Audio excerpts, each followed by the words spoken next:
Contes de fées en français. Oliver Twist. Le monde est un endroit étrange, en proie aux méchants et sauvé par les bons. Notre histoire nous mène aux deux. Voici l'histoire d'Oliver Twist, qui fut amené dans un orphelinat de la ville de Mudford par une nuit pluvieuse et orageuse. J'ai trouvé ce pauvre enfant. S'il vous plaît, prenez-le. Mais bien sûr.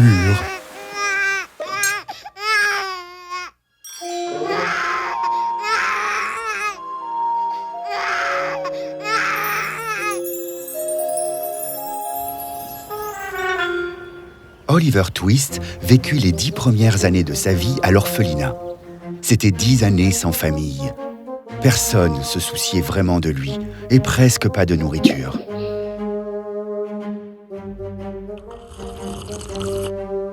Ce n'est vraiment pas du tout assez. J'avais tellement faim la nuit dernière que je n'ai quasiment pas dormi. Nous devons demander à en avoir plus. Qui ferait ça? Le cuisinier nous battra si on le fait. J'ai un plan. Celui qui aura le demi-bâton ira demander. Ok.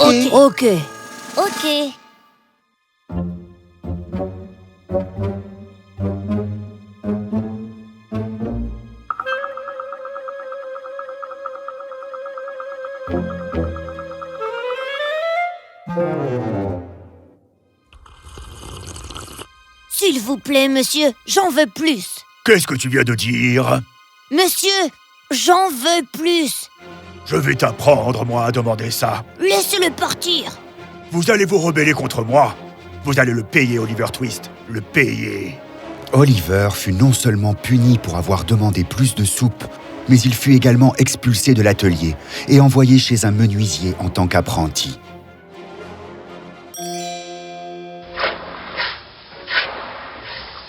Voilà, Oliver. C'est ici que tu vas travailler. Noah, ce garçon est sous votre responsabilité. Il va partager votre chambre. Apprenez-lui notre art. Oui, monsieur. Alors, qu'avons-nous ici? Une petite créature maladive? Que vas-tu m'apporter, toi? Partager ma chambre? Allons, cela n'arrivera jamais. T'as compris? Eh bien, je le dirai à monsieur Sowerberry. Vraiment? Mais ce n'est pas possible. Monsieur Sowerberry! Monsieur Sowerberry! J'ai vu le nouveau garçon pousser, Noah. Je suis tombé sur le bois et la lame aurait pu me tuer, monsieur. Mais monsieur! Assez, Oliver. Si jamais j'entends dire que tu te comportes de la sorte, je prendrai soin de toi personnellement. C'est bien compris? Tu ferais mieux de t'habituer à cela. Tu vas rester dans cet orphelinat pendant 7 longues années.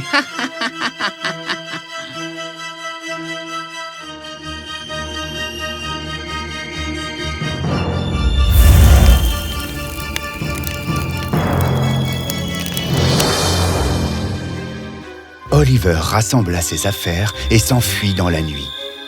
Il marcha pendant des semaines. Pour se rendre à Londres, loin de l'orphelinat, et loin de Monsieur Sowerberry et du terrible Noah. Croissant chaud, pour seulement 5 centimes pièce. Juste 5 centimes pièce. Toi, va-t'en d'ici.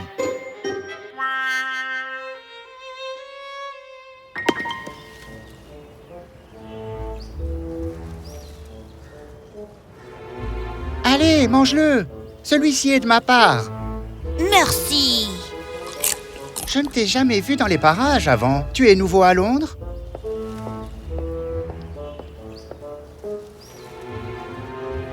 Oui. Je suis Jack. Ils m'appellent tous Artful Dodger ici. Comment tu t'appelles, toi? Je m'appelle Oliver. Oliver Twist. Tu t'es enfui. T'inquiète pas, Oliver. Je connais un homme qui te gardera sans frais avec lui. Viens avec moi. Merci. Artful Dodger l'emmena chez un homme appelé Fagin et qui habitait dans un quartier isolé de Londres. Artful Dodger et plusieurs autres enfants restèrent également avec lui autrefois. Ouvre la porte, c'est moi. Et qui est avec toi? C'est Oliver Twist. Il est gentil, il est avec moi.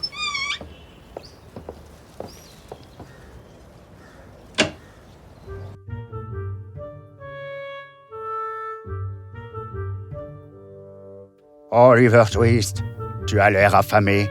Charlie, apporte-lui à manger.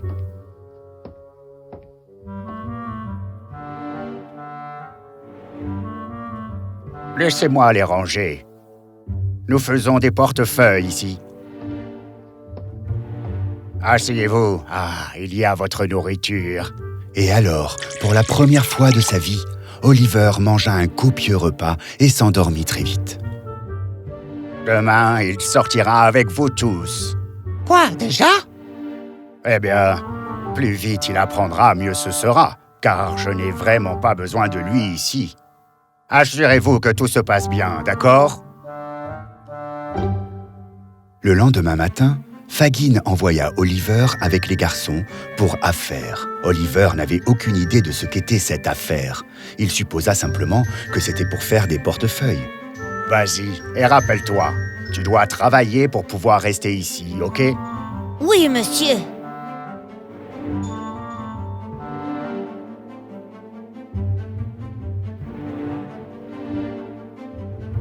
Bonne journée, Monsieur Brownlow. Bonne journée, Monsieur Collins. Maintenant, regarde.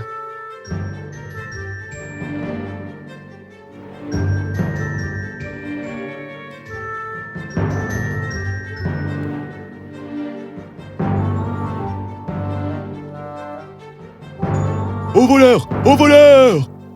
Oliver fut choqué de voir que le business de Fagin et de ses garçons n'était pas de fabriquer des portefeuilles, mais plutôt de les voler. Artful Dodger et Charlie s'enfuyèrent.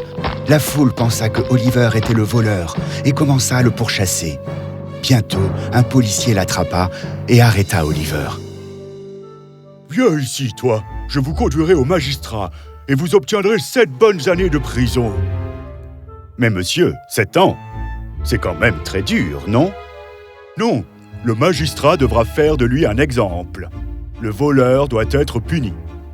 Oliver fut conduit à la cour et présenté devant le magistrat.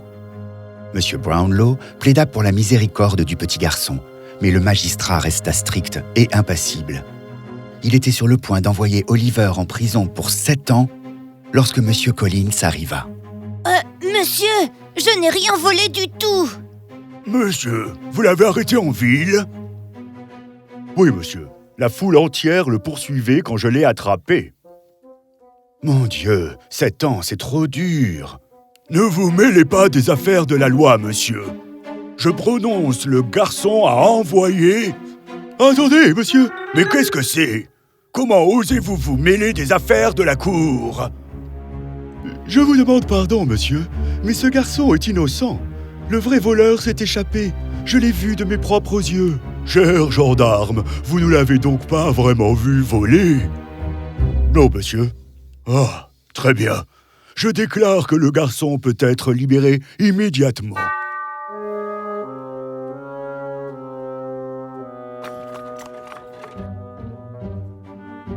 Suis-le.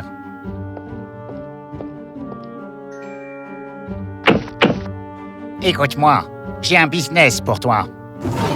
Oui.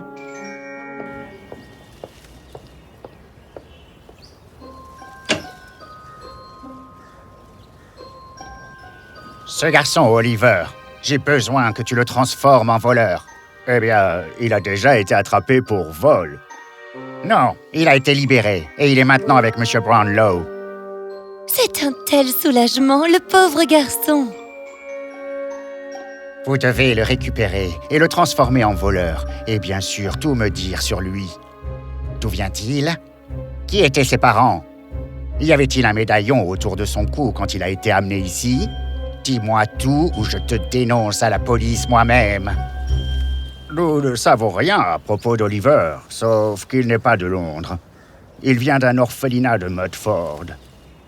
Après cette difficile épreuve, Oliver était très perturbé, et cela lui prit quelques jours pour se remettre sur pied. Il était bien soigné chez M. Brownlow. Monsieur Brownlow, il ira bien. Ce garçon m'intrigue. Quand il sera plus fort, j'ai besoin de savoir d'où il vient. Qui sont ses parents? Pourquoi êtes-vous si intéressé par le passé du garçon? Il vient d'un orphelinat? C'était une très bonne amie à moi.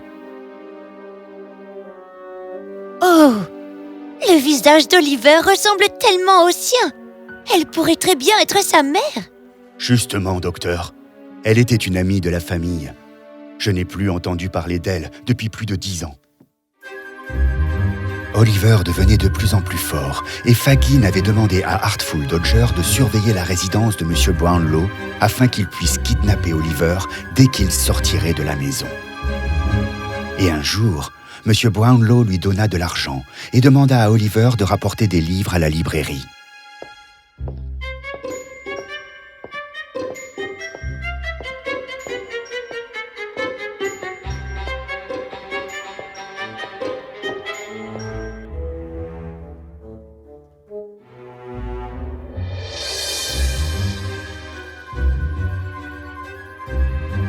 C'est notre fils. Il est juste très en colère en ce moment. Nous allons le ramener à la maison. Allez, fils. On va te chercher les nouvelles chaussures que tu voulais. Maintenant, viens à la maison et viens dîner.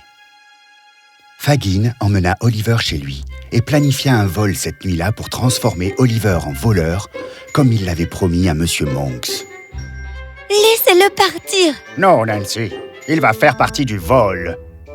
Cette nuit-là, Fagin emmena Oliver et le fit entrer par effraction dans une grande et luxueuse maison. Entre par la fenêtre et ouvre la porte de l'intérieur. Si tu ne le fais pas, tu ne sais pas à quel point je vais te punir. Vas-y.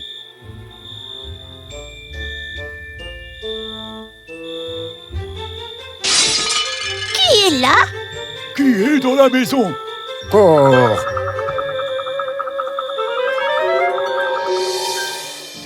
Cette maison appartenait à Madame Rose Mayfille, et elle fut prise de compassion en voyant le visage pitoyable d'Oliver. Elle s'occupa alors de lui. Un jour, un visiteur étrange vint la voir. C'est à propos d'Oliver. Rendez-vous au pont de Londres ce soir à 12h, s'il vous plaît. Oliver, savez-vous quelque chose à ce sujet? Non, madame. On dirait que c'était Nancy du groupe de Fagin. Mais je sais qui peut nous aider. Qui? Monsieur Brownlow. Il était très gentil avec moi quand j'étais chez lui. Oh! Monsieur Brownlow est un ami de la famille. Je vais aller lui parler tout de suite. Alors, Madame Rose alla parler à M. Brownlow, et il accepta d'aller au rendez-vous du pont de Londres ce soir-là. Nancy les attendait. Monsieur Brownlow? Madame Nancy, c'est ça? Oui. Vous avez quelque chose à nous dire à propos d'Oliver Twist? Oui. Il y a un homme appelé Monsieur Monks qui est déterminé à transformer Oliver en voleur. Et il voulait aussi connaître les parents d'Oliver. Il s'est alors rendu à l'orphelinat de Mudford pour les connaître. Je crois qu'il cherchait une sorte de médaillon. Pourquoi, je ne sais pas. Très bien, Madame Nancy, merci beaucoup. Je vais vérifier tout cela. Alors, M. Brownlow appela le responsable de l'orphelinat et fit également venir M. Monks à son bureau. Alors, y avait-il un médaillon autour du cou d'Oliver, bébé, quand on vous l'a apporté ici? Oui, monsieur, le voici. Agnès. Donc j'avais raison. Oliver est bien le fils de mon amie Agnès. Puis-je partir, monsieur? Vous avez gardé le médaillon appartenant à ce garçon. Vous lui avez volé. Vous n'avez pas donné assez de nourriture aux enfants de l'orphelinat. Et vous avez jeté Oliver dehors uniquement parce qu'il a demandé plus de soupe. Comment osez-vous? Je suis désolé, monsieur. On ne peut pas faire confiance aux hommes comme vous qui volent des enfants. Vous n'êtes plus le responsable de Mudford et je vous ferai envoyer en prison. Monsieur! Emmenez-le.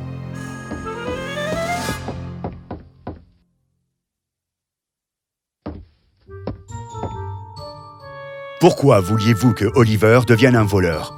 Parce qu'il est mon plus jeune frère et que mon père avait déclaré que si l'un de nos frères agissait contre la loi, toute notre part de la richesse serait reversée à l'autre frère.